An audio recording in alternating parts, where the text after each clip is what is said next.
Kāds ebrejs katru rītu brauc uz darbu. Brauc ar metro. Metro tur kāds gabals jābrauc.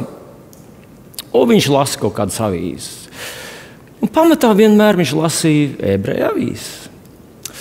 Bet vienu dienu viņš nopirka arābu avīzes un sāk to lasīt. Un ziniet, kas ar viņu notika? To viņš izstāstīja kādā citā reizē, kad tāpat braucot uz darbu, pēkšņi viņa draugs piesēdās. Tas arī ir ebrejs. Un tas ebrejs tagad, kā iet, kur tur, kā tu vispār pa dzīvi. Un tad ieskatījās viņa avīzē un saka, slēp! Ko tu lasi? Tu lasi arābu avīzi. Vai jūs dzirdējāt, ko es teicu? Arābu avīzi, tu lasi arābu avīzi. Viņš teica, jā, saprot, man draugs. Es agrāk lasīju ebreju avīzes, un visu, ko es tur lasu, mēs esam maza zeme, mums ir lielas cenas, mums ir daudz pretinieku, mums ir, mūs nemīl visā pasaulē un tā tālāk. Viņš ir kaut kā smagi visu laiku ap sirdi. Kopš sāk lasīt arābu avīzes. Ebreji kontrolē visu naudu, ebreji kontrolē visas valdības, ebreji nosaka, kas ar pasauli notiks, ebreji visu. Viņš man kaut kā ap sirdā viegli palika. Tā. Sajūtos labi kā ebrejs. Es nezinu, kādu avīzi tu lasi, bet pavisam droši ļoti ticu, ka tev vajadzētu justies labi savā sirdī. Es iesāku šo semināru tādu mazu, es nosaucu par disklaimeru, tādu mazu paskaidrojumu.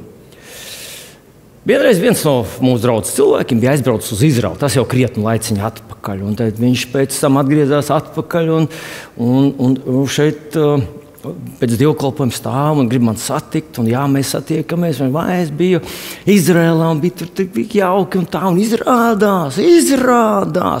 Tas, par ko es lasu Bībelē, tur reāli ir vietas. Tu vari aiziet tajā vietā, kur Jēzus sludināja.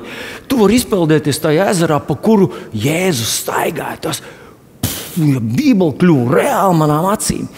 Un es mācīju tevi atved dāvanu no Izraēlas. Es saku, ko tu man tādu atved no Izraēlas? Es tev atvedu īstu svaidāmo eļu. Tu tur svaidi kaut ko, bet tagad sāksies brīnums. Es atvedu īsto svaidāmo eļu. Un tiešām viņi iedeva man tādu kastīti rakstīts anointing oil from Israel. Paldies. Ko tu vari atbildēt? Pareizi. Pēc tam es paņēmu to eļu, uzgāju augšā, uzliku brilli un skatos maziem burtiņiem rakstīts, ka tā eļa īstenībā nāk no Itālijas. Olīveļa Itālija. Bet viņi tiek safasēti Izrēlā un teiksim, tiek pārdot kā tāda anointing oil from Israel. Kāpēc es izstāstīju šo stāstiņu? It kā nekas tur tāds zīmīgs tajā nav, bet es gribu, lai tu saproti, ka savā kalpošanas laikā esmu piedzīvojis to, ka cilvēki iesāk ar to ebreju ir dieva tauta. Un tad viņi tajā vēl iegremdēs un viņi sāk idealizēt visu, kas saistīts ar Izraelu un ar ebrejiem. Ja to ir pateicis ebrejs, tā ir svēta patiesība. Ja tas nāk no Izraels, tas ir visveselīgākais vienalga, bet tas ir kāju krēms, aucu krēms, matu krēms, vai tā ir kafija, vai tā ir eļļa, vai kas arī, ja tas nāk no Izraels, kaut kāda recepte vai kas. Ja to ir pateicis ebrejs, tad tā ir svēta patiesība, tā ir absolūti dievišķa gudrība. To visu vajag adaptēt, paņemt, un tas ir neapstrīdami. Šādā rakursā mēs nerunājam. Es tā nesaprotu. Es domāju, ka atkal ir pierādījusies tā patiesība, ka mēs kristiešiem no viena grāvi strauji pa taisno mēs dodam otrajā grāvī. Un redziet, cilvēki lēnītēm tajā visā attīstās un progresē. Jo gribas, ziniet, kā mums ir? Mums visu laiku gribas vēl kaut ko pievienot klāt. Mēs pagājušajā svētdienā kaut ko saņemam, mēs šajā svētdienā gribam kaut ko vēl pielikt tam klāt. Un tad lēnām mēs nonākam līdz tam, ka īstenībā, kas tie jums par svētkiem? Īstie svētki ir ebreju svētki. Rosh Hashanah. Kas ir Rosh Hashanah? Jaunais gads. Kad jūs svinat? Cik jums gadi? Mums ir 2023. tas nav nekas. Jā. Īstais Rosh Hašanā ir 5000 kaut kāds tur ar kapēkam. Tas ir jāsvin. Un cilvēki sāk ne tikai īstenībā man pilnīgi vienalga, ko tu svin. Tu var svinēt katru dienu, pirmdienu, otrdienu, trešdienu, jā, halleluja. Bet, kad tu to sac, ka Dievam tas ir daudz tīkamāk, redz, Dievs to ir iedibinājis, un sāc būdiņu svētkus svinēt, tad tu sāc svinēt visus tos. Un tad, bet vēl kaut ko tam jāpieliek klāt. Kas jāpieliek? Sabats. Sabats, jā, sabats, tā. Sabats jāsvin, un tas Dievam tad to ir patīkamāks. Un tagad bija tāds, pavisam nesen bija tāds jauns trends pavisam, ka Jēzu jau vispār nav pareizi uzrunāt Jēzus. Mārtiņš jau mums pateica, ka mamma Jēzu uzrunāja Ješua. Un es nezinu, vai tu to esi dzirdējis, bet vienu brīdi tas bija tāds svaiga, radikāli īsta, patiesa atklāsme. Ja tie, kas grib patiesi kalpot Dievam, tie vairs nelūdz Jēzus vārdā. Jo, ja redz, ja tu sauc Juri, atnāk Juris, bet ja tu sauc Jāni, tad Juris nenāks. Un ja tu sauc latviski Jēzus, tad varbūt nāk pavisam cita persona. Varbūt tu vispār lūdz nepareizo Dievu, tu esi kļūst par elku kalpu, nezinot, ar savu naivumu, ar savas lingvistiskās nezināšanas. Tu lūk, esi kļuvis, ka pareizi ir lūgt Ješua vārdā. Pareizi ir dzīt ārā Ješua vārdā. Pareizi slavēt Ješua, Adonai, Elohim un tā tālāk. Ka tas ir tas īstais pareizais trends. Ka Dievam tas garantē atbildi. Saprotu, man pareizi. Mēs dziedam to dziesmu Ješua. Kam vēl patīk tā dziesma? Jā, visdrīzāk, ka Jēzus māte Marija tiešām viņu uzrunāja Ješua. Bet vai jūs zināt, ka nevienā evaņģēlijā nav pieminēts vārds Ješua? Evaņģēli ir uzrakstīti grieķu valodā. Un tur visur lietots vārdiņš, kurš ļoti tuvu krievu vārdiņam. Īsus. Tā kā apgalvot, ka tas ir stāv, kā Jēzus saka, stāv rakstīts, viņa vārds ir Ješua, to būtībā nevar izdarīt. Ar to es gribu teikt, mīļie draugi, protams, ir svarīgi šī atklāsme par to, ka ebreji ir Dieva tauta, Izraels ir Dieva tauta. Bet mēs kā latvieši, mēs mierīgi varam lūgt Jēzus vārdā. Un ja kāds uzrakstīs dziesmiņu ar Jēzus, un tas kļūst par hītu, tas ir tas pats Jēzus. Angļi to var darīt, runājot, Jesus un tā tālāk visās citās pasaules valodās. Mēs pielūdzam vienu un to pašu kungu Jēzu Kristu. Un tāpēc nemetīsimies uzreiz tādā idealizētā ebreja. Viss, kas ir ebreja, viss, ko ebreji ir teikuši, tas viss ir pareizi. Starp citu, Kārlis Marks bija tīrasiņa ebrejs. Viņš ir ietekmējis cilvēces vēsturi, cilvēces filozofiju. Un ne tajā labākajā virzienā. Zigismunds Freids arī bija tīrasiņa ebrejs. Viņš ietekmējis cilvēci un ne tajā pareizajā virzienā. Mēs vēl droši vien varētu nosaukt kādu. Man nāk prātā Alberts Einsteins, atombumbas radītājs, vai vismaz tās idejas radītājs. Tas ir, protams, es cepuru nost, es neesmu zinātnieks un nezinu visas tās nianses, bet, manuprāt, ar to mēs droši varam teikt, ka tas vien, ka cilvēks ir ebrejs, nenozīmē, ka uzreiz viņš ir Dieva gudrības un Dieva atklāsmes nesējs, un mēs to vienkārši ņemam un pieņemam, adaptējam un sludinam tālāk. Tā nav garantija. Bet mēs šodien esam seminārā, kurš saucās Ebreju Dieva tauta.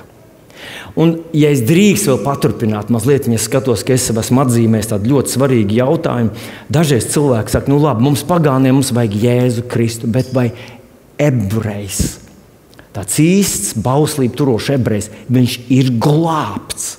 Vai viņam vajag mesiju pieņemt glābšanai vai nevajag? Un es gribētu teikt, ka Jēzus mums uz to atbildēja. Viņš bija 100% ebrejs, viņš bija 100% mesija. Viņš mums sacīja Jāņa evaņģēlijā 14. nodaļā 6. pantā. Viņš teica, es esmu ceļš, patiesība un dzīvība. Neviens. Ko nozīmē vārdiņš neviens? Neviens nozīmē neviens. Tas nozīmē ne latvietis, ne anglis, ne itālis, ne augsts izglītots, ne vienkārši galīgs, vienkāršs tautas pārstāvs. Netiek pie tēva. Neviens netiek pie tēva kā vien caur mani. Vai ebrejam, kurš lasa ivritā veco derību, kurš tur sabatu un kurš sauc Abrahamu par savu vectēvu. Vai viņš ir glābts, ja viņš ir noraidījis Mesiju? Nē. Jēzus mums tā sacīja, ka glābti ir tie, kas viņu ir pieņēmuši. Un tad vēl gribu parādīt pāris rakstvietiņas, kas arī šajā pašā sakarā Efeziešiem vēstulīte 2. nodaļas 17. un 18. pāns apostols Pāvils te runā. Viņš runā par ebrejiem un par pagāniem. Mūsu latviešu bībele tā kā īsti nepasaka, kuriem Pāvils pats sevi pieskaita. Bet, ja tu palasīsi King James, anglisko versiju, tad viņš ļoti skaidri, viņš it kā abstrahējas nost, un viņš saka, ka viņi ebreji un viņi pagāni. Viņš tā kā skaidro šiem pagāniem. Un tad viņš saka šādus vārdus, 17. 18. pants. Un atnācis Jēzus pasludināja mieru jums, kas bijāt tālu, un tiem, kas bija viņiem, kas bija tuvu. Jo caur viņu gan mums, gan viņiem ir dot pieeja pie tēva vienā garā. Caur viņu, tātad caur Jēzu. Mums pagāniem ir dot pieeja pie tēva, kā mēs jau tikko lasījām 14.6, Jāņa 14.6. Bet arī tiem, kas tuvu, viņi nevar tikt pie tēva. Jā, mēs bijām tālāk, mēs neko nesapratām. Kā tā samarieša sieva pie Jēkaba akas, Jēzus saka, jūs pilūdzat, ko jūs nezināt. Jā, mums nebija tās izpratnes, mums nav viss tas, šodien tas tā vairs nav, bet bija tie laiki, Jēzus laiki, ka tāds vidusmēra ebrejs zēns zināja pusi no vecās derības, zināja no galvas. Viņi zināja daudz, viņi saprata Dievu ceļu, viņi zināja Mesiju, ko viņš atnesīs, ko viņš izdarīs. Mums nekā tāda nebija. Kad es runāju par pagāniem, ne tikai par latviešiem, vispār tādā plašā skatījumā. Bet viņš atnes šo pieeju pie tēva. Bez viņa neviens nevarēja pieiet pie tēva, ne tie, kas bija tuvu, ne tie, kas bija tālu. Un tad vai mana paņemšana no bauslības, un tas Latvijā arī, starp citu, ir tādas, viņas te sauc par mesijāniskām draudzēm, kur lielākā daļa ir pagāni, kristieši, un viņi kaut ko mazliet paņem kaut kāds procents. Cik procents es nemāku pateikt. Es domāju, ne vairāk kā 11% viņi paņēma kaut ko mazliet. Varbūt viņi nesaka Jēzus, viņi saka Ješua, viņi nesaka miers, viņi saka šalom. Viņi vēl kaut ko tur paņem, tad viņi kaut kādus svētkus tur, un kaut kāds 11% viņi paņem no bauslības. Un viņi domā, ka ka tas tā kā ir Dievam, ka viņi kļūst tīkamāki Dievam. Un tad apostols Pāvils mums paskaidro Romiešiem 3.20, viņš saka, ka bauslības darbiem neviens cilvēks nekļūst taisns Dieva priekšā. Jo bauslība dod grēka atziņu. Tātad tas, ka tu esi pieņēmis Jēzu par savu kungu, un tu saki, jā, bet es svinēšu arī būdiņas, es tagad vēl sabatu pievienošu tam visam, ka tad tu kā solis uz priekšu būs. Es negribētu būt tāds pavisam kategorisks, bet, manuprāt, vai Jēzus plus nekas ir absolūta taisnība un glābšana, vai ja tu Jēzum kaut ko pievieno klāt, it kā viņa upuris ir nepilnīgs un nav gana stiprs, lai tevi izglābtu, īstenībā tu to pazaudē. Un Pāvils, manuprāt, ļoti radikāli par to saka. Ja tu gribi bauslībā kļūt taisns, bauslībā tas nozīmē tavos darbos, tu esi žēlastību pazaudējis. Tā. Labi. Bet kāpēc mēs runājam par ebrejiem? Ebreji ir viena no tuvu austrumu tautām, pretrunīgi vērtētām tautām. Tā ir apskausta, nīsta, nicināta, slavēta un apbrīnota. Līdz 20. gadsimta vidum tuvie austrumi definīcija ietvēra un es uzskaitīšu ne visas, jo tavu jēgas visu saskaitīt, mēs tāpat nevaram to paturēt prātā, bet vienkārši ieskatām. Tātad tuvie austrumi tas ir Turcija, Kipra, Sīrija, Libāna, Irāka, Irāna, Izraela, Rietumkrasts, Gazas josla, Jordānija, Ēģipte, Sudāna, Lībija un vēl citas dažādas arābu valstis. Kā piemēram Saudarābija, Kuveita, Jemena, Omāna, Bahreina. Tuvie austrumi, ja mēs runājam, ka Izraels, ka ebreji ir tuvu austrumu tauta, tad tur apakšā apkārt vesels lērums ar dažādām tautām. Gandrīz vai no šī viena uzskaitījuma mēs redzam, tur ir turki, liela tauta, sīrieši, kas Bībelē pieminēti kā asīrieši, tur ir libānieši, tur ir irāņi, kas sevi sauc par persiešiem, mēs esam persieši, tur ir arābi, un, kā mēs zinām, viņi sadalās sunītos un šītos, un vēl citas tautas. Kāpēc mēs ar jums runājam šodien Izraels dievu tautu? Kāpēc mēs sakām Ukraiņu dievu tautu? Kāpēc mēs nesakām amerikāņu, vāciešu dievu tautu? Kādam izdzirdot varbūt vārdiņu vācieši, tā kā iekšā kaut kas sarāvās, pagaid, vācieši nevar būt, viņi tur sadarīja briesmu lietas. Tas ir svarīgi saprast, ka pamats tam, ka mēs runājam par ebrejiem, ka par dievu tautu ir Bībelē, biblisks. Tas ir tas arguments, tas ir tas patiesības avots. Pasaulē noteikti ir ļoti daudz visādi viedokļi. Ir daudz visādi filozofi, kas attīsta, un tad ieliek kaut kādu vienu ķieģelīti, un tad uz to būvē, un tu nonāc kaut kur tur, un tu vispār nevar saprast, kā tā loģika tika uzbūvēta. Bībele mums ļoti skaidrs paskaidro, kāpēc ebreji. Bet gribēju, lai tu saproti, ka tas ir biblisks koncepts. Jā, es saprotu, ka brīžiem tu jūties arī līdzīgi. Tu saki, bet kā mēs esam latvieši? Vai tas nav diskriminējoši pret mums? Kāpēc viņi redz, ir dieva tauta? Mēs esam vienkārši pagāni. Viņa dieva tauta, mēs pagāni. Tas jau smaržo pēc tāda nacionālisma. Ko? Tad pārākums sludināšanas. Viņi ir dieva tauta, un mēs esam parastā tauta. Viņus dievs mīl, mūsu dievs vienkārši piecieši. Tā tālāk. Mīļie ebreji, jāglāb tas latvieši, neko nevar darīt. Ļoti labs piemērs, lai saprastu to, kā tas darbojas. Viņš ir uzrakstīts Bībelē, un tas ir stāsts par Ēzavu un Jēkabu. Ēzavs un Jēkabs. Un Romiešu vēstulītē 9. nodaļā apostols Pāvils, kurš, kā mēs zinām, ir tāds īsts ebrejs. Mārtiņš jau izlasīja Romiešu vēstulītes 11. nodaļas 1. pāntu, kur viņš tā pāc, tā kā rāmuru papīru, saka, vai Dievs ir atmetis savu tautu. Viņš tādu mums piemin to, ka Dievs, vai tad jūs nezināt, kā rakstīts, ka Jēkabu es mīlēju un Ēzavu es ienīdu. Un tad mēs pievelkot to klāt, redziet kāds Dievs. Ja teiksim, mēs to globālo atklāsim, mēs to tā sašaurinām līdz tam lokālam līmenim, vilni Dievs mīl. Noteikti Dievs tevi neienīst. Neviens negrib tādu atklāsmi. Bet kādu Dievs mīl? Tu skaties, kāds piebrauc ar Mercedes-Benz. Un saka, Dievs, kāpēc tu viņu mīli vairāk? Tu ar riteni atbrauc varbūt, ja? Salī šodien atbrauc. Viss labs tev, viss tu vēl tagad sēdi ūdenī, vēl samērci krēslu. Un tev tā rodās tas sajūta, Jēkabu es mīlēju, Ēzavu es ienīdu. Bet tas ir tāds, ziniet, tāds aizvainots skatījums uz lietām.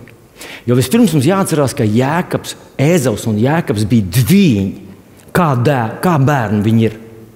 Īzāka bērni. Dievs ir Abrahama, Īzāka un Jēkaba Dievs. Tātad Īzāka bērni, dvīņi ir Ēzavs un Jēkabs. Vai tiešām varētu būt tā, ka Dievs no viena tēva dzimuši divus bērnus, vienu mīl, otru ienīst? Vai tiešām Dievs varētu būt tā, ka viņš šķiro pēc deguniem, saka, avot, tu esi svētīšu, bet tu sitīsies, lūgs, ticēs, un tev būs tikai tāds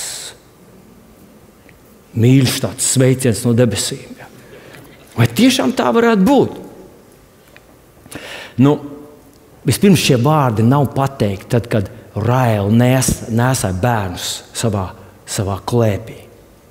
Šie vārdi uzrakstīti Malahijas grāmatā, 3. nodaļā. Nē, šie vārdi uzrakstīti Malahijas grāmatas 1. nodaļas, 2., 3. pantā. Un tas nozīmē, ka tas ir pateikts 100 gadus vēlāk pēc šo reālie personāži dzīvoja, pēc viņiem jau palika tautas. Un tagad mēs saprotam, kāpēc tas ir pateikts.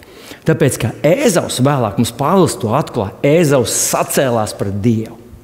Ēzaus sadumpojās. Viņš noniecināja šo Dievu piešķirto viņam svētību kā pirmdzimteni. Viņš to pārdeva. Par ko? Nu, tiek teikts par lētu svirumu. Tas par kaut ko lētu, par kaut ko pavisam tādu, ziniet, tādu pahļopku. Piedodiet, nebija mājiens uz krievisku kaut ko, bet vienkārši kaut kādu šā brīža, kaut kāds to risinājumu viņš pārdeva savu pirmdzimtību. Viņš ieprecējās iepretī tēva plānam, kur Dievs viņam bija devis, ka neprec pagānu tautu. Viņš ieprecējās tur. Un vēl vairāk, un tas ir tas īpašais, ko mēs konstatējam, kā viņš sev padarīja par nīstamu Dievam. Tas ir uzrakstīts 1. Mūzes 27:41. Ēzaus vajāja Jēkabu tās svētības dēļ, ar kādu viņa tēvs to bija svētījis, un sacīja savā sirdī, gan manam tēvam drīz nāks bēdu laiks, es nogalināšu savu brāli.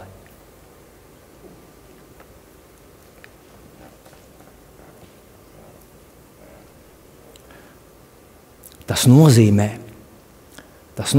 ka viņš ienīda Jēkabu. Redziet, no vienas puses šis stāsts mums paskaidro, ka ir lietas, par kurām mums nav noteikšana, kas ir absolūti Dieva kompetence. Piemēram, vai tu būsi puisīts vai meitenīte, kad tu piedzimsi. Tā ir Dieva kompetence. Mums nav nekāds, tu nevar piedzimt, teikt, es gribēju būt meitene. Un tas fakts ir fakts, ka neviens mums to neprasa. Neviens mums neprasa par to, kādu aicinājumu, kāds mums būs aicinājums. Tā ir Dieva kompetence. Un, diemžēl, vai par laimi, mums nav jālauz galva. Jā, nē, es negribu būt tajā aicinājumā, kur Dievs man ved. Es gribu būt kaut kas cits. Tas ir neatceļams, tas ir nemainām. Dievs tev aicinājis tajā vietā, un tu vai nu vari būt uzticams vai neuzticams. Tu vari vai nu paklausīt Dievam vai pretoties. Un šajā gadījumā Dievs bija izlēmis, ka tā svētība, tā Mesijas tā ģenealoģiskā līnija ies caur Jēkabu, ne caur Ēzavu. Bet Ēzavam bija vieta. Ēzavam bija paredzēta svētība. Dievs nebūtu viņu ienīdis, bet viņš pats padarīja sev nīstamu Dievam. Kādā veidā? Jo Dievs bija iepriekš ar viņu vectēvu Abrahāmu noslēdz derību.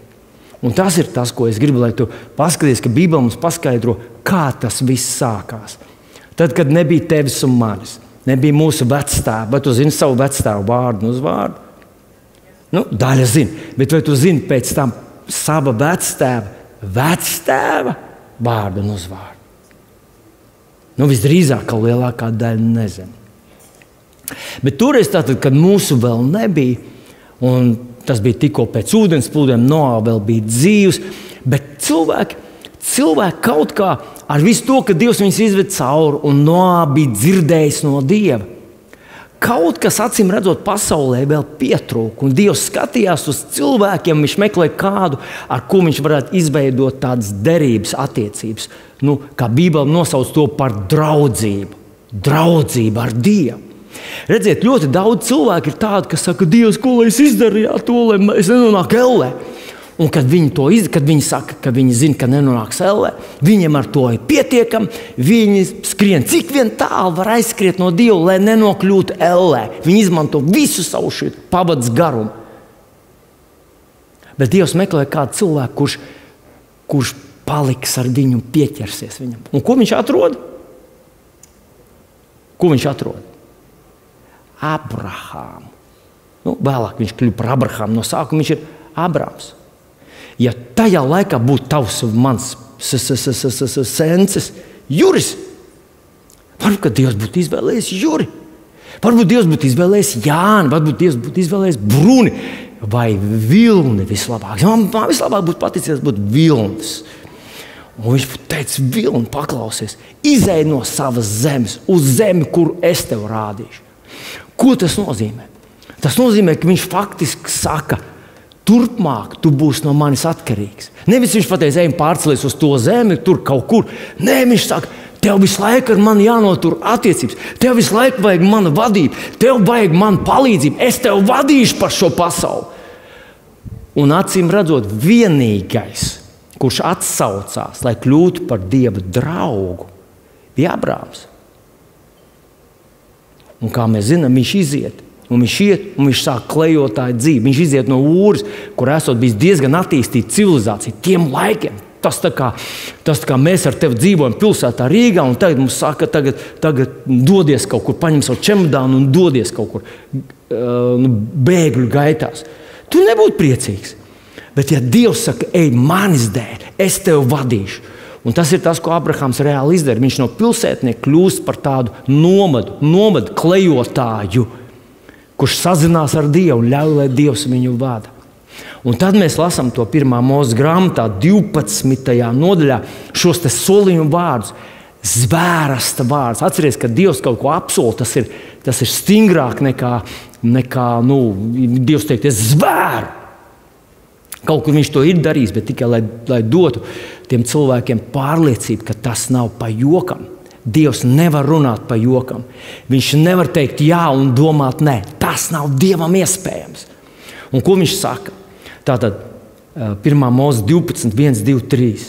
Un tas kungs sacīja uz Abrahāmu, izej no savas zemes, no savas cilts, no sava tēva nama uz zemi, kur es tev rādīšu. Es tevi darīšu par lielu tautu. Es tevi svētīšu, darīšu lielu tavu vārdu. Tu būsi par svētību. Es svētīšu tos, kas tevi svētī, un nolādēšu tos, kas tevi nolāda. Un tevī būs svētītas visas zemes ciltis. Šeit viņš par to svētību visām zemes ciltīm. Viņš runā par Mesiju, caur kuru mēs ar tevi esam ieguvuši pieeju pie šīm te Abrahāma svētībām. Mīļais mans brāl un mās, vai tu to vari saskatīt? Vai tu to vari savilkt kopā, ka mēs ar tevi esam glābti, esam svētīti, pateicoties šai derībai un apsolījumam, ko Dievs pateica šim vīram Abramam, kurš, tas bija apmēram, varbūt kļūdos, kā 4-5 tūkstoši gadu atpakaļ. Un tagad šis te pavadiens no Abrahāma turpinās uz priekšu. Turpat tajā pašā nodaļā 7. pantā viņš saka, taviem pēcnācējiem es došu šo zemi. Viņš uzcēla tur altāru tam kungam, kas viņam bija parādījies. Tātad taviem pēcnācējiem es došu šo zemi. Viņš runā par konkrētu geogrāfisku reģionu, viņš runā par konkrētu ģimeni, par konkrētu tautu. Jūs esat svētīši, jūs esat vairoši, ar jums es būšu kopā, caur jums nāks Mesija, un tas Mesija svētīs visas pasaules tautas. Vai tas nozīmē, ka tā glābšana, ko mēs ar tevi esam ieguvuši, ir dota sākotnēji priekš ebrejiem? Visi tie apsolījumi priekš ebrejiem. Sākotnēji viņus nesauc par ebrejiem, tā kā mēs to saprotam. Tie bija Abrahāma ģimene. Skaties, kad mēs ar tevi lasām Ziemassvētku stāstu, mēs atveram Mateja evaņģēlija 1. nodaļu, 1. pantu vaļā, un tur uzrakstīts, es nelasīšu visu to ģenealoģiju, visu to ciltsrakstus, bet rekā tas sākās. Jēzus Kristus, Dāvida dēla, Abrahāma dēla cilts grāmata. Par ko viņš te runā? Es mēģināšu uz savu piemēru. Man ir mans dēls Valters. Valteram ir dēls Pāvels. Pienāks diena, Pāvelam būs dēls, es nezinu. Vai mēs esam ģimene? Mēs esam ģimene. Un es to konstatēju ar savu sievas tēvu. Viņš jau ir drusciņ pār 80. Kur viņš sēž, jā, sievas tēvs, Aivars, un viņam ir cik mazbērni? 25. Viņam ir, Irēni, cik mazbērni? 25 mazbērni. Viņiem ir ne tikai mazbērni, viņiem ir mazbērni. Nu, lūk, un vienu dienu Aivars staigā pa savu to rajonu, kur viņš dzīvo, un viņam pretī nāk viņa mazmeita. Un saka, hei, čau, opi! Un viņš saka, vai mēs esam pazīstami?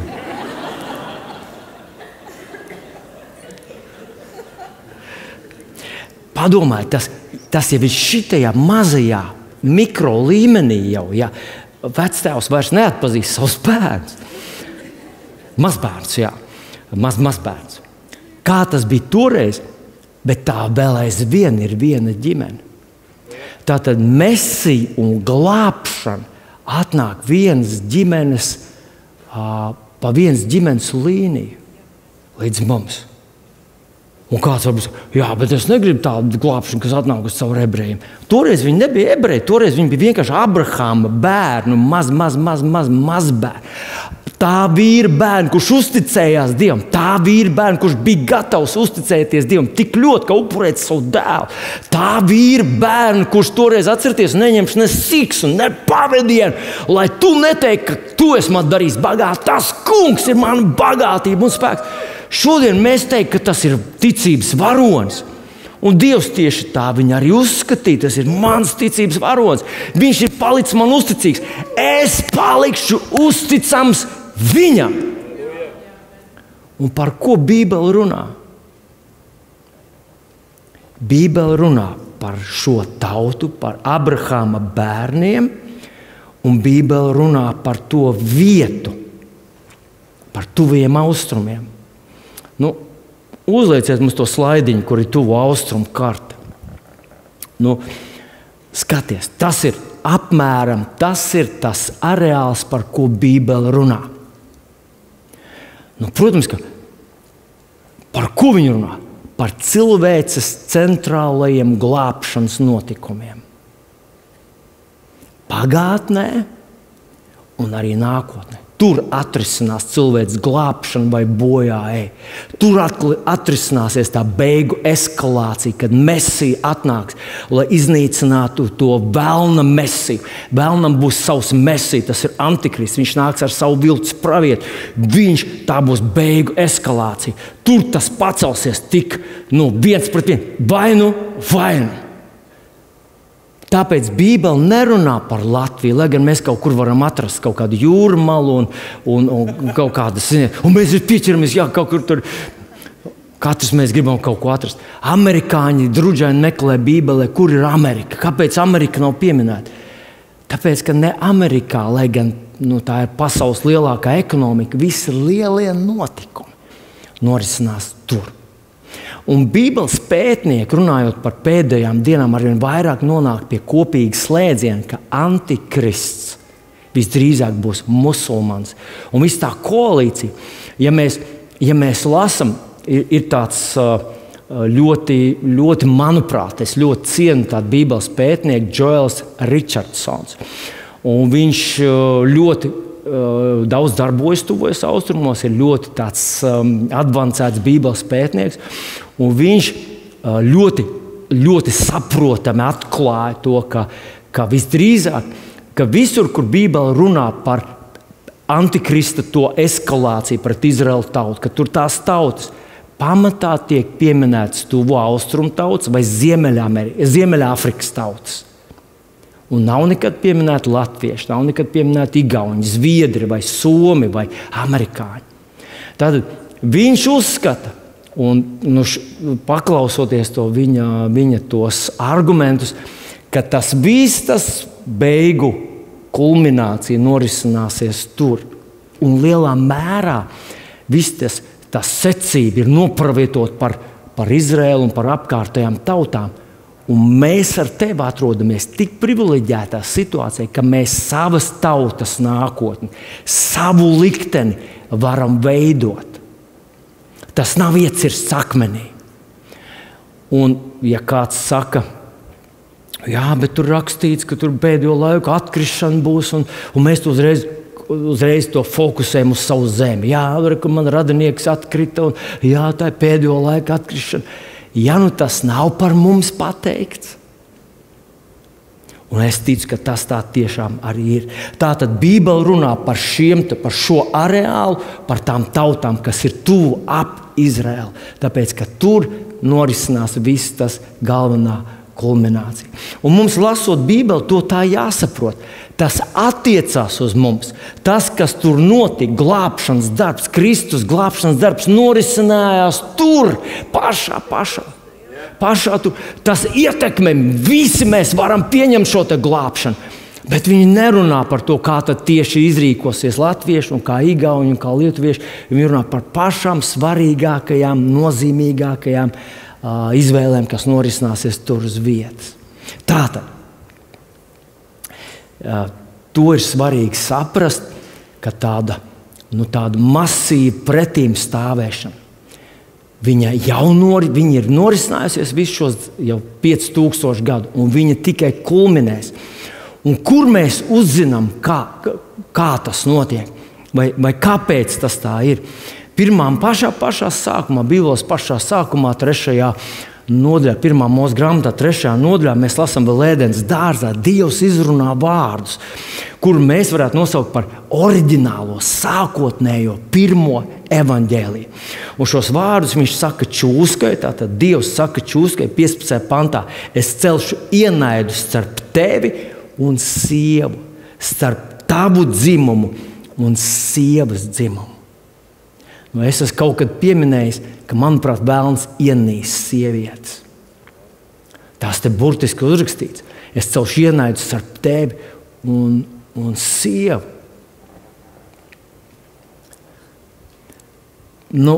Es neiedziļināšos šajā tēmā. Tu pats vari, cik ļoti tiek pielikts pūles, lai diskreditētu sievietes, lai izslēgtu viņas no kalpošanas, lai atņemtu viņām jebkuru to tādu uzticības kredītu, kur Dievs bez šaubām dod. Ja? Bez šaubām dod. Jēzus mums ir atpircis no visām tām es nopelnīšu, es pierādīšu, viņš ir tas, kurš nodrošina taisnību vīrietim un sievietim, vērtību vīrietim un sievietim, kurš izredz kalpošanai vīrieti un sievieti. Tas vairs nav saistīts ar to, ka tu tur tā un es tur šitā, tu tur vājies dzimis. Nē, tas tā nav. Un Vēlns pieliek ļoti liels pūles, lai padarītu sievieti kā tādu seksuālu objektu. Bet ievēro vēl, kas ir ienaids starp tevi un sievu, starp tavu dzimumu, tātad čūskas dzimumu un sievas dzimumu. Dievs saka, es celšu karu starp tavu dzimumu, tātad Vēlna dzimums. Padomājiet šo. Es domāju, ka tas ir kaut kas vairāk pateikts, nekā mēs tā virspusē domājam. Tas kaut ko nozīmē, tāds ir Vēlns un Mesija. Tavu dzimumu un sievas dzimumu, tātad Mesijas dzimumu. Atcerieties, viņš runā par bezvainīgo ieņemšanu. Marija kļuva grūta no Dieva vārda. Dievs uzrunāja vārdu, un viņa ieņēma no svētā gara. Tātad angļu bībelī šeit lieto nevis sievas dzimumu, bet sievas sēklu. Kā mēs zinām, sievietē nav sēkla. To atnes vīrietis tajās attiecībās. Un šeit to atnes Dievs. Un tāpēc viņš saka no sievas sēklas, kur Dievs ielika. Tad viņš runā par Mesiju. Starp tavu dzimumu un Mesijas dzimumu es celšu ienaidu. Dieva dots karš. Un tagad mēs kādreiz domājam, tā nepatika pret ebreju tautu. Jā. Mēs ar to sastopamies visur, kur ir valstis, kurās nav neviena ebreja, bet tur antisemitisms sit augstu vilni. Un mēs domājam, ka tas varbūt, cilvēkiem vajag paskaidrot. Viņi nezina, viņi nesaprot, viņi baidās no visa svešā. Ja mēs viņiem skaidrosim, ja mēs viņiem tur iepazīsim, rādīsim viņiem tos ebrejus un rādīsim viņu vēsturi un tā. Šis ienaids beigsies. Bet ja tas tā nav, ja tas ir ielikts gēnos, čūskas tas dzimums, vai var nozīmēt, ka ir čūskas dzimums, kuram pēc definīcijas ir ielikts iekšā jau no radīšanas, ieliks ienaids pret Mesijas dzimumu. Un tas nozīmē, naids pret kristiešiem nav vienkārši tāds kultūras atšķirība, tur uzskata atšķirības, vērtība atšķirības. Tas nav iznīcināms ar to, ka ja mēs paskaidrosim sevi labāk un cilvēki mūs tagad uzzinās, cik labi mēs esam un cik forši mēs dziedam un ka mēs esam gaiši cilvēki, ka tas izzudīs. Ja tas ir ielikts tur pašā sākumā un šis tikai pieaug, nepatika ienaids pret Mesijas dzimumu.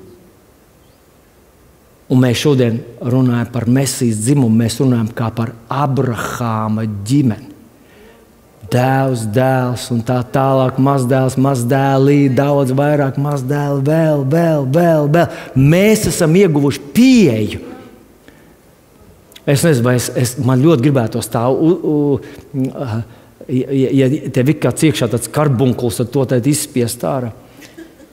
Tā pestīšana, kur mēs esam ieguvuši, viņa ir ar tādu Abrahāma smaržu. Tu saki, man tādu nevajag. Apstuļu darbu 4.12. Nav pestīšanas nevienā citā, jo nav neviens cits vārds cilvēkiem zem debes dots, kurā mums lemta pestīšana.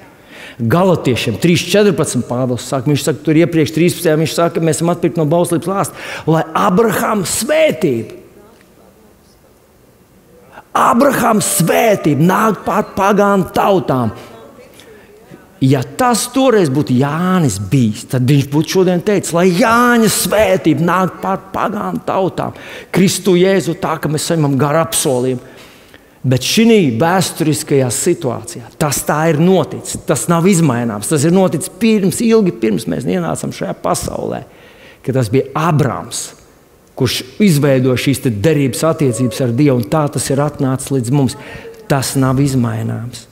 Bet es gribētu, mums pēc minūtes mēs iziesim pārtraukumiņā, es gribētu, lai tu padomā, vai šī nepatika pret Abrahāma pēcnācējiem.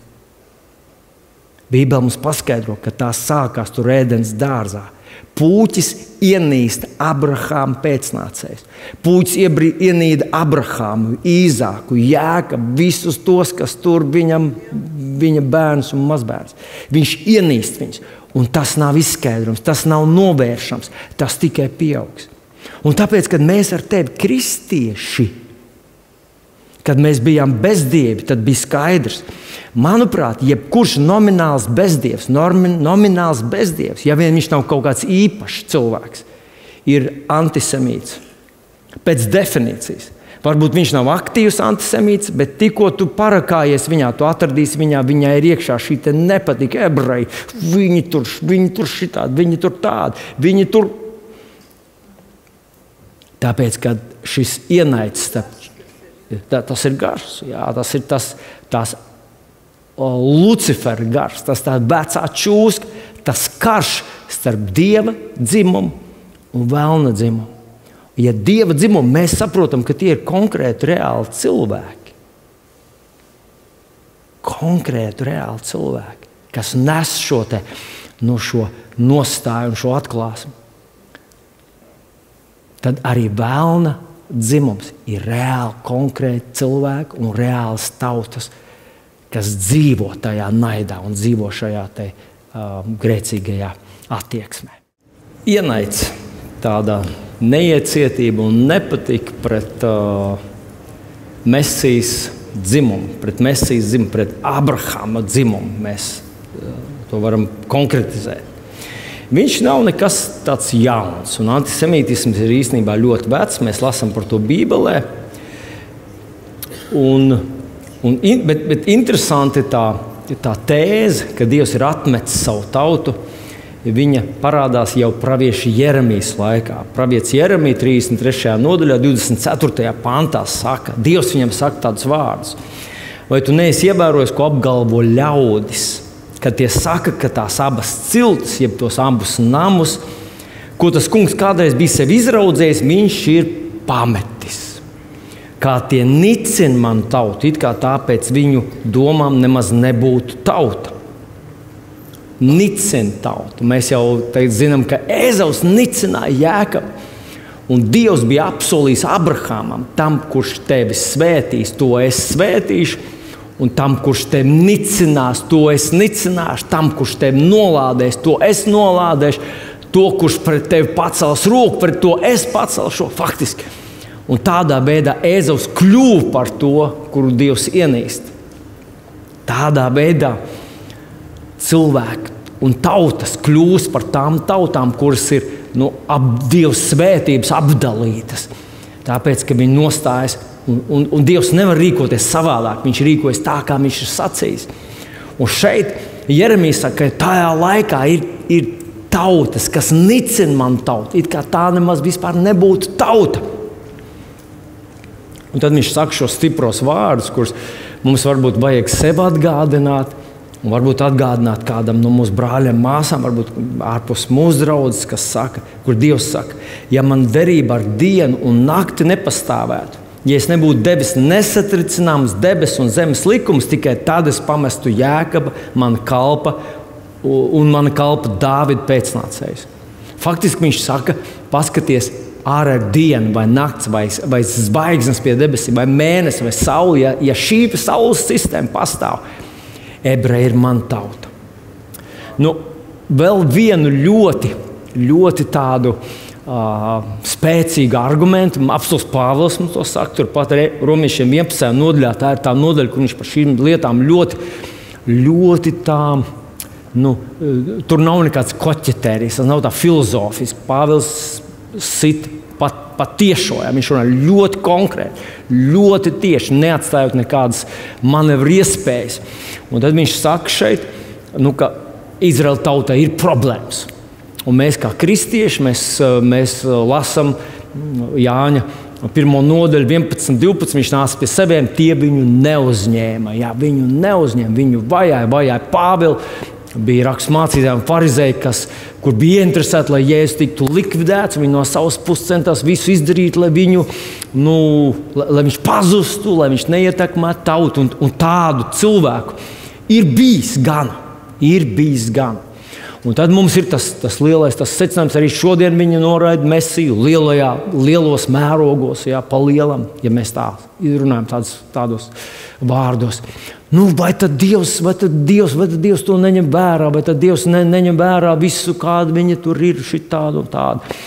Un kaut ko līdzīgu saka pravietis Elija. Tas ir Romiešiem 11. Mēs lasām no 3. panta, ka Elija apsūdz Dievam Izraēlu. Un kā viņš saka, kungs, tavs pravieši, viņi ir nokāvuši.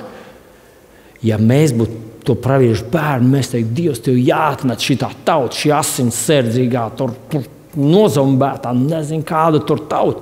Elija saka, tavs pravieši nokāvuši, tavs altārus izpostījuši, mums konferences saucās altārs, tavs altārs izpostījuši. Es esmu viens palicis. Tie tīko pēc manas dzīvības. Arguments. Dievs, tev jāatmet tā tauta. Ebreji vairs nav Dieva tauta.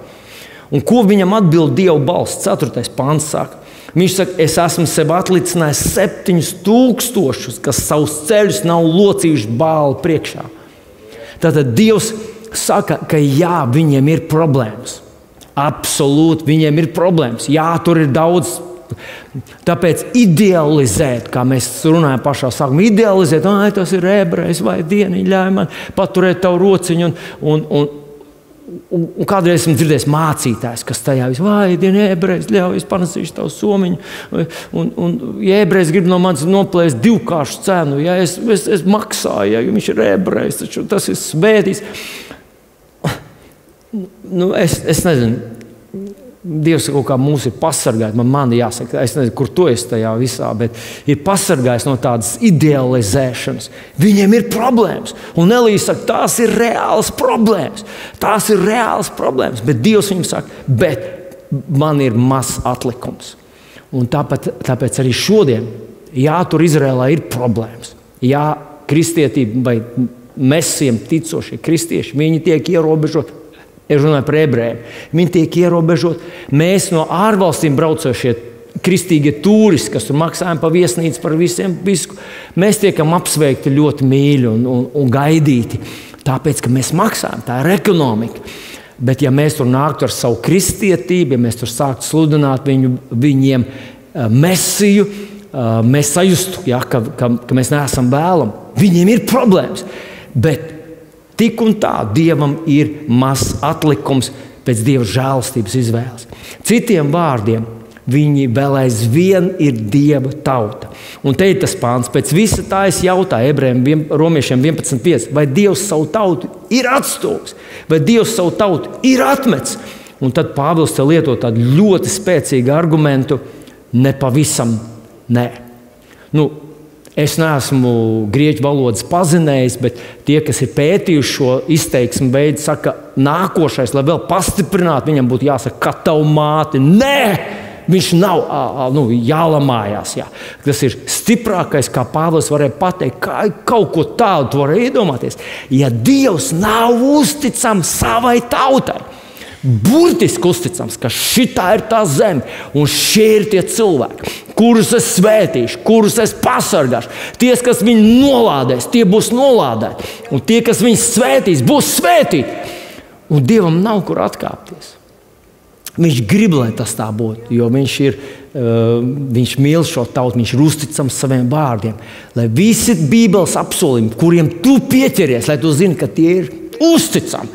Vai kas pasaulē notika, tie ir uzticami. Vienalga, ko tu just un ko tev vēlns teikt un kā viņš tev uzbrukt, tie ir uzticami. Tā tad nav iespējams, ka Dievs atmestu ebreju tautu. Ar visām viņu problēmām, ar visām tur, kā viņi ir jūsu ienaidnieki evaņģēlija dēļ, Pāvils saka, bet Dievu mīļot pēc izvēles. Tomēr šis antiebrejiskais noskaņojums, viņš jau Pāvils raksta par to. Iedomājieties, tas vēl pirms 2000 gadiem, kā jūs varētu iedomāties, pagāni ticīgie kaut kā sāk domāt, ka viņi ir labāki, ka Dievs tagad ir atradis īsto draudzi, viņam vairs nevajag tos ebrejus. Un tad Pāvils šeit raksta Romiešiem 11.25. pantā. Viņš saka tādus ļoti zīmīgus vārdus. Es jūs, brāļi, negribu atstāt neziņā par šo noslēpumu. Viņš saka, ka tas ir noslēpums. Tas nav tā ļoti saprotams un skaidrs, kas notiek tur ar ebrejiem. Un, ja tu lasi angliski, tad labāk ir King James tulkojums šim pantam, kur viņš burtībā saka tā, ka vienai daļai Izraēla tiek aptumšotas acis, lai pagānu pilnais skaits ienāktu.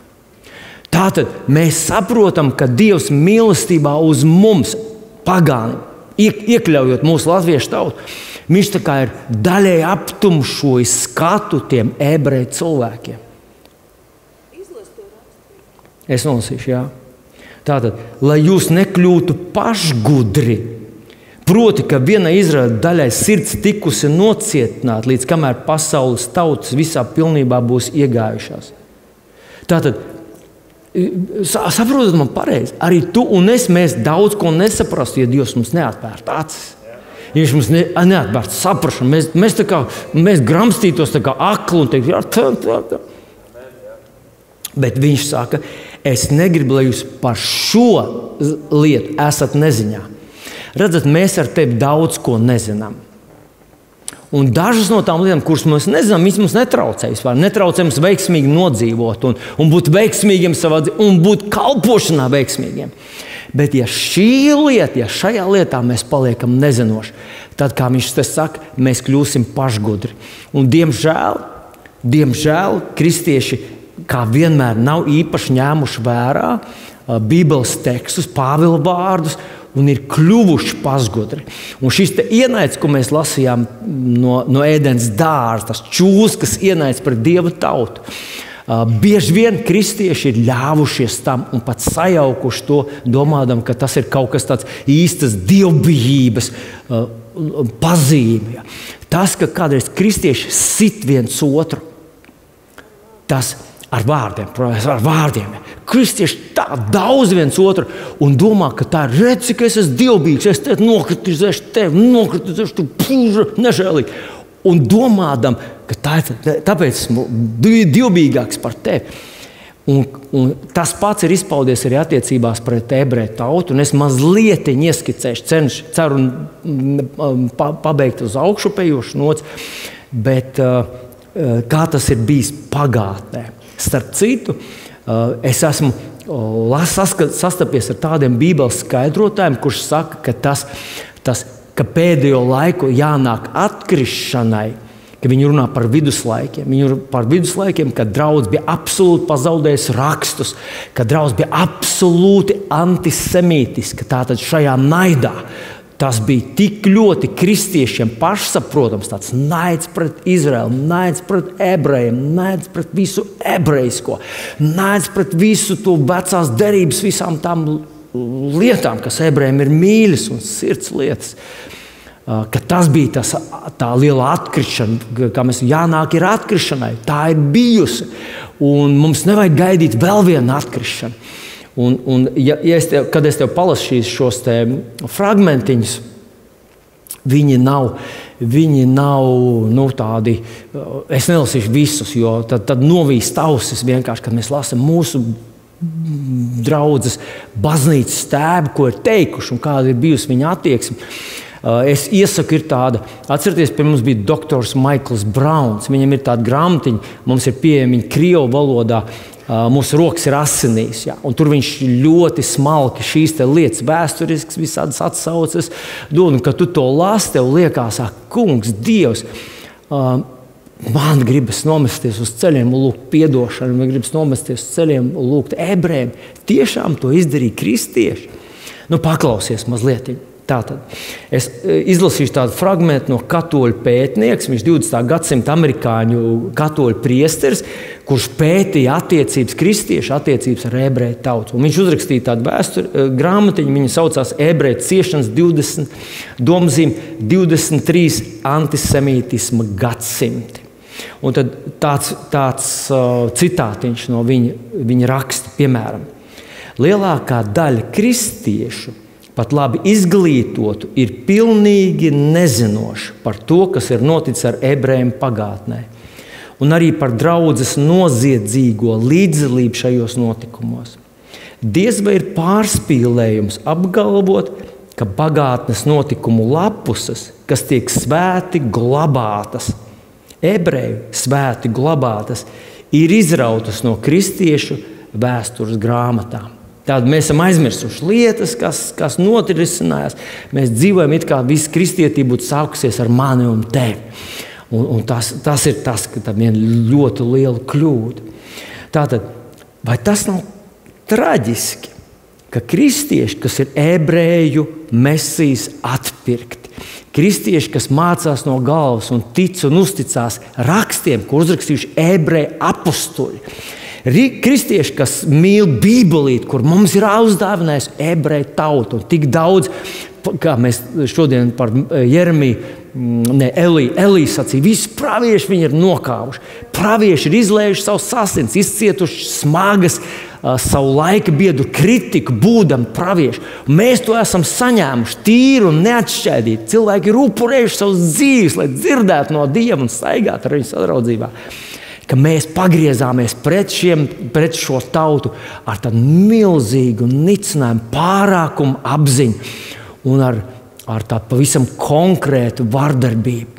Bija tāds laiks, kad kristieši teica, mēs esam kristieši, mēs esam glābti, un jūs nevarat šeit dzīvot kā ebreji. Jums arī jāpieņem Kristus. Ja? Un viņi to uzspieda ar varu. Un ja jūs negribat pieņemt Kristu ar varu, tad jums ir jāvāc prom. Ja?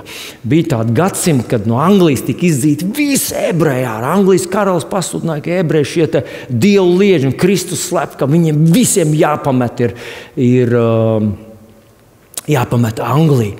Un interesanti, ka tajā laikā Šekspīrs uzrakstīja Venēcijas tirgotāju, kur ir parādīts ebrejs. Un interesanti, vēsturnieki saka, ka tajā laikā Anglijā nebija neviena ebreja. Bet visiem bija saprotams šis Šerloks, ja, kurš attēlots kā ebrejs, tāds skopuls, tāds naudas un asinskārs, tāds ļoti negatīvā veidā viņš ir attēlots. Tātad nav neviena ebreja valstī, bet antisemītisms zeļ un plaukst. Un tas ir izpaudies visādos veidos. Paklausies, ir tāds rakstnieks Meijers Simha Sakalovskis. Un viņš izdara tādu secinājumu vienā no saviem rakstiem. Viens no fundamentāliem ebreju tautas ciešanu iemesliem ir kristiešu naids pret ebrejiem un ebreju ticību. Katrs kristietis nomināls var arī savu ticību dzīvi uztveroši līdz ar mātes pienu sevi uzņem atziņu, ka ebreji, tas ir katrs atsevišķs ebrejs, ir atbildīgs par Mesijas nonāvēšanu.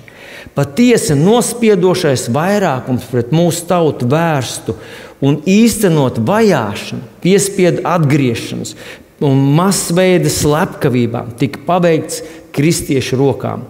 Šī iemesla dēļ viņš izdara secinājumu. Mēs izdarām secinājumu, ka kristietība ir svarīgs un galvenais ebreju ciešanu iemesls. Pāvils bija gatavs mirt par viņu. Viņš teica, es esmu gatavs būt atstumts no Kristus par labu saviem cilts brāļiem.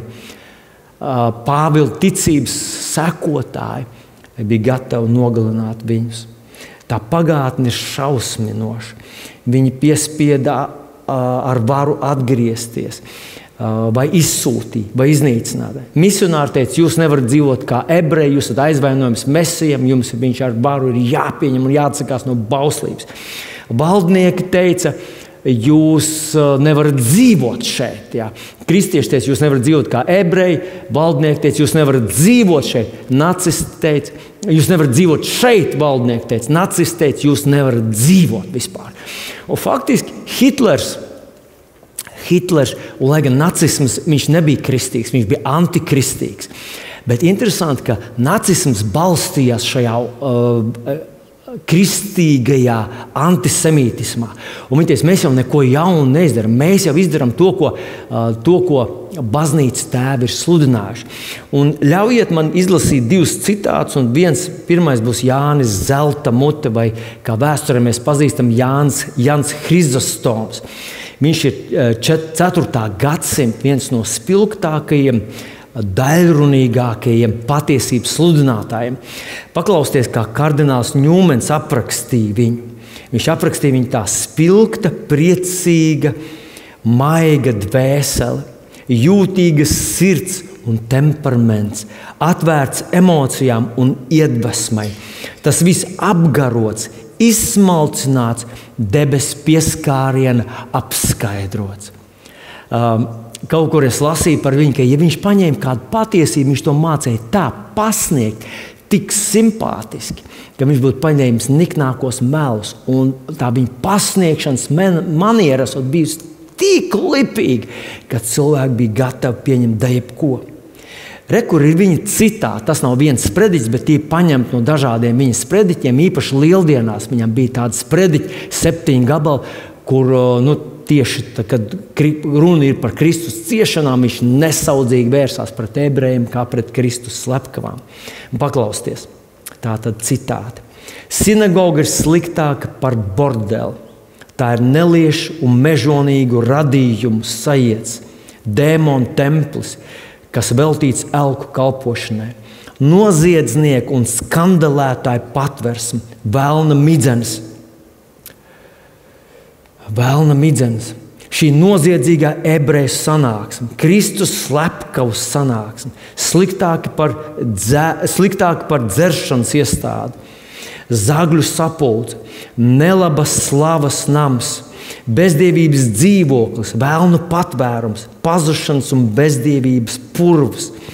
Par viņu dvēselēm es varu teikt to pašu. Kas attiecas uz mani, es neieredzu sinagogu un neieredzu ebrejus tā paša iemesla dēļ. Viņam esot bijusi tāda spārnot frāze, ko viņš ir izteicis daudz reizes: Dievs jūs ienīst, ebreji. Es mazliet pasteigšos uz priekšu. Martiņš Luters. Bez šaubām Mārtiņš Luters ir milzīga autoritāte. Viņš tiešām atgriez atpakaļ draudzi.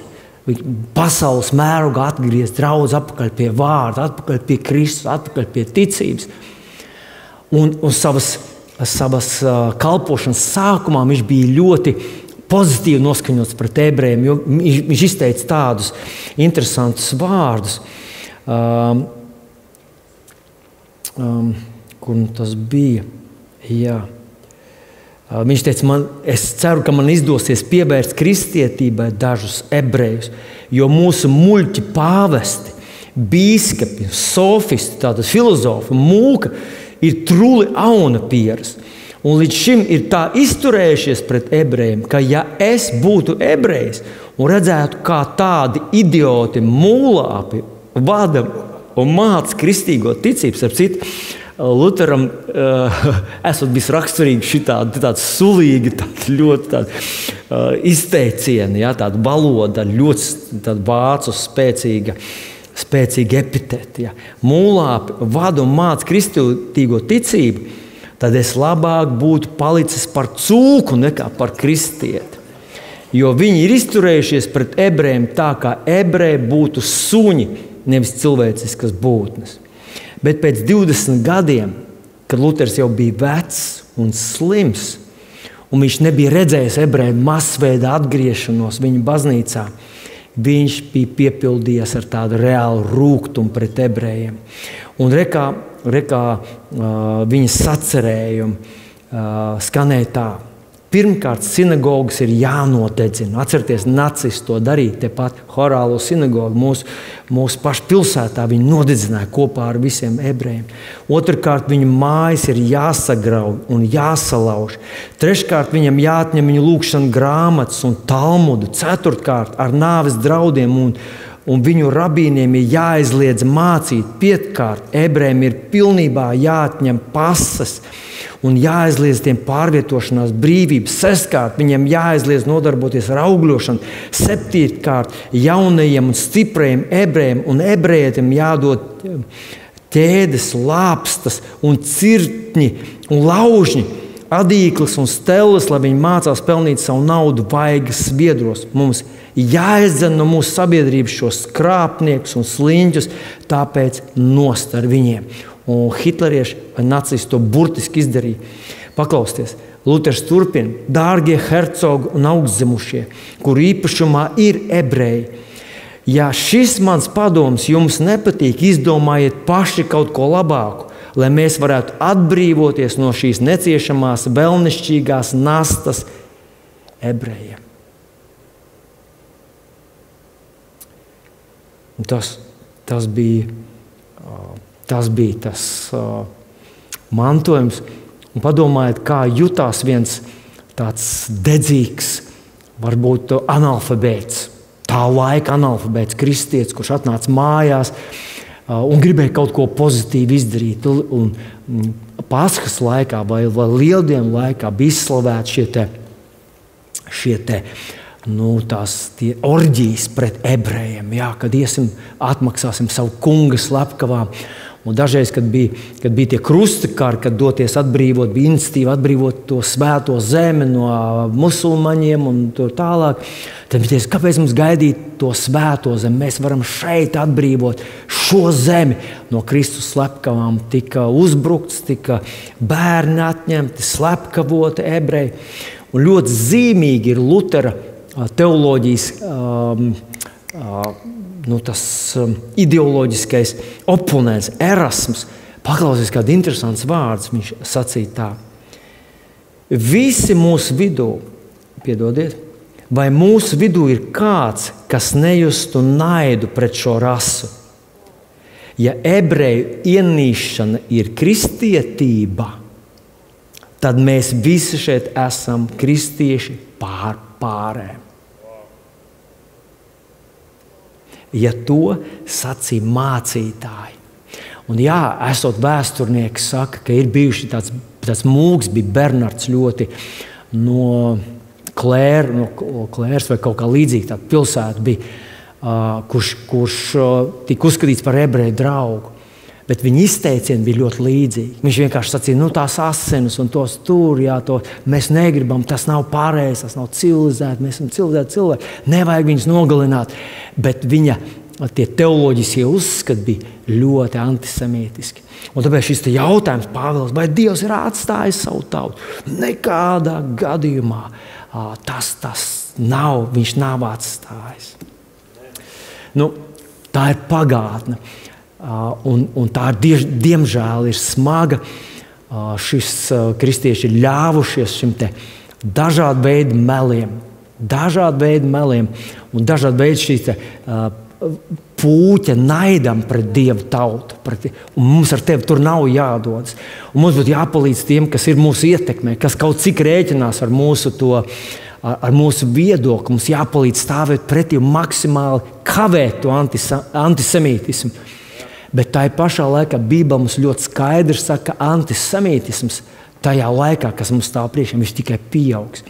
Un ja mēs paskatāmies nākotnē, pravietis Cakarija 12. grāmatā, 12. nodaļā, viņš runā par tiem pēdējo laiku notikumiem, par to beigu eskalāciju, antikrists, viņš celsies pret Dievu tautu, viņš pagriezīsies, viņam būs divas nīstamas grupas. Un tā pirmā būs ebreji. Ko mums Cakarijas grāmatā raksta pravietis Cakarija. Cakarija daudz raksta par šiem pēdējiem laikiem, tur var daudz ko izlasīt un arī ieraudzīt. Ko viņš saka 12. Redz, es gribu padarīt Jeruzalemi par aprēbinātāju dzērienu, kausu visām tautām. Ko nozīmē aprēbinātāja dzēriens? Tas nozīmē, ka cilvēki vairs loģiski nedomā. Tas vairs nav skaidrs saprāts. Tur ir kaut kāds, es nezinu, vai tu esi kādreiz runājis ar tādu cilvēku, kurš ir piedzēries. Tur vairs nav loģikas.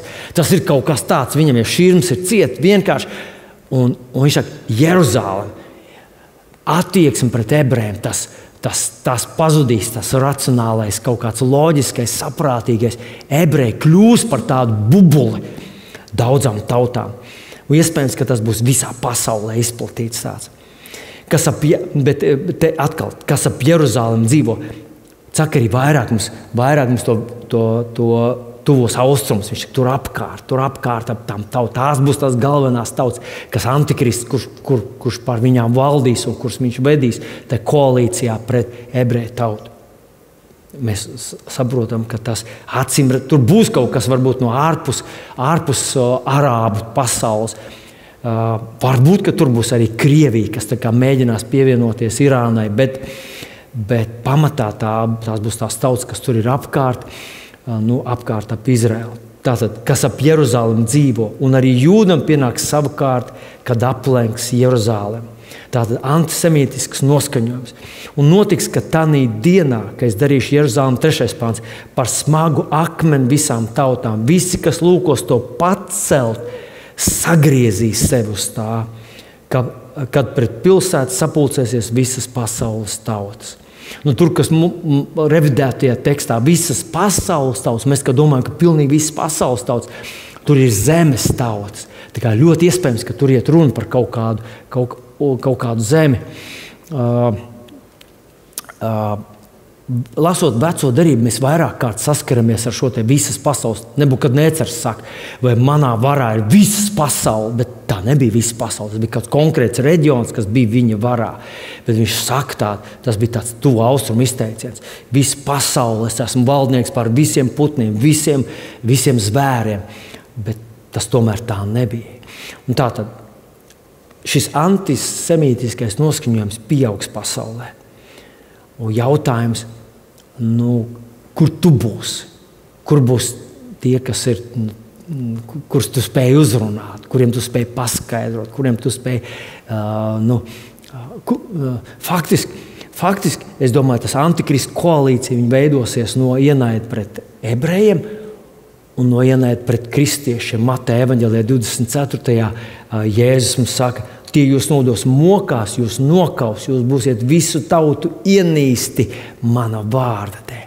Mēs esam tā pati Mesijas dzimums, sievas dzimums, Mesijas dzimums. Mēs un Dieva tauta ebreji. Mums ir problēmas, draudzēm ir problēmas. Absolūti.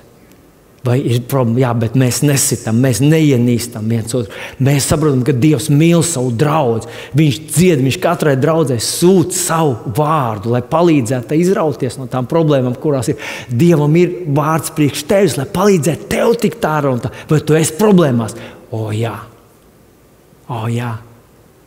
Bet tas ļoti svarīgais, ka mēs ar tevi saprotam Dieva nostāju un Dieva koncepciju, ka tā ir viņa zeme. Dievs ir par viņiem. Un tie, kas pret viņiem sacelsies, turpat Cakarijas grāmatas palas tur aprakstīs šis pēdējo laiku antikrista koalīcijas uzbrukums, ka viņi iekaros puspilsētas, un ka viņi saņems daudz gūstekņus, un ka tos gūstekņus aizvedīs prom, un ka liksies, ka ar viņiem ir cauri. Pravietis saka, ja šajā holokaustā no 3 viens tika nogalināts, tad tajā iebrukumā, kas vēl stāv priekšā, ko piedzīvos šī pēdējā tajā pretim stāvēšanās starp velna Mesiju, antikristu un Mesiju, kungu Jēzu, Abrahama pēcnācēju, kungu, kuram mēs ar tevi ticam, tad tur no 3 2 aizies bojā. Un tā 1/3 tikai paliks. Un viņi izies cauri tām šķīstīšanas ugunīm, un tad viņi sauks uz Mesiju, viņi sauks, un viņš atnāks. Kā vecajās cīņu dienās.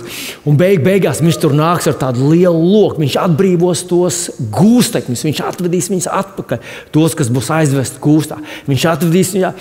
Tur būs tādas, mēs lasām atklāsmes grāmatā, kas ir tas, vai tas bija atklāsmes grāmatā, kaut kas, kas ir tas viņa drēbes asinīs mērktas. Un mēs domājam, kas tās par asinīm? Kungs, kā var būt asinīs mērktas? Tās nav viņa asins. Tās ir to cilvēku asins, to tautu asins. Tās, kas būs gājuši reāli. Tā, kas šodien mēs saprotam, kā garīga cīņa, viņa atkal atgriezīsies fiziskā līmenī. Garīga plus fiziski. Un viņš atnāks kā fizisks ķēniņš. Viņš karos ar zobenu, no viņa muts izies zobens. Un tas būs tas pats vārds, kur mēs ar tevi lasām Bībelītē. Tikai ir Jēzus ticībā un Jēzus autoritāte.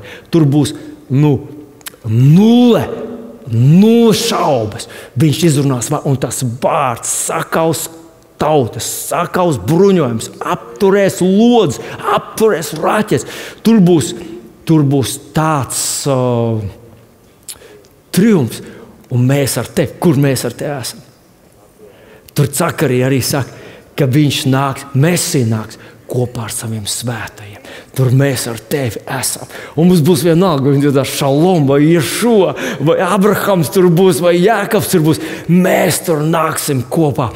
Un mums tev nebūs jārās tos mazais zobentīši. Tu vienkārši sēdēs tur. Halleluja, šalabaraka. Un pēkšņi tu sapratīsi, tev braks, brālis un māsas runās valodas. Un viņš teiks, tas ir tulka dāvana, tad visiem maniem bērniem ir. Tu saproti tur. Tā būs mūsu triumfa diena. Tad šis evaņģēlijs, ko viņš pasludināja 1. Mūzes grāmatā, ko mēs lasījām 3. nodaļā, un tu iekodīsi viņam papēdīt. Tas nozīmē, neko nevaras izdarīt, bet viņš samīs galvu. Un tur tas antikrists dabūs papieru. Tas viltus pravietis pats viņus sagūstīs, iemetīs dzīves uguns jūrā. Tas būs skats, kur neviens nav varējis atdarīt. Tu skatīsies šitādā macī. Un viss, kas tev būs sajūsma, halleluja, tev nebūs cits vārdis, halleluja, wow, halleluja, wow.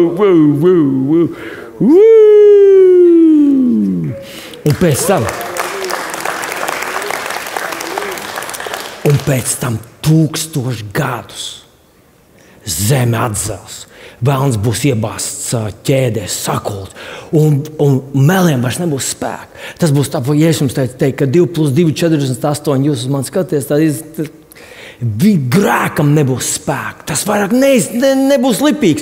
Cilvēki neuzķersies, vienkārši velns būs sasiets, un ļaunums būs pazaudējis savu vēju. Buras karāsies, un neies uz priekšu. Mesija valdīs. Vienīgais, kurš valdīs pār visu pasauli 1000 gadu, zin, kas būs? Ebrejs. Tavs un mans kungs. Jēzus. Ješua. Halleluja. Tāpēc mēs stāvam stingri uz tām pozīcijām, kuras Dievs mums ir dāvinājis un atklājis. Un man patīk, kā Pāvils saka, Romiešiem 10:1, brāļi, man sirds vēlēšanās un mans Dieva lūgums par viņiem ir, lai viņi tiktu izglābt.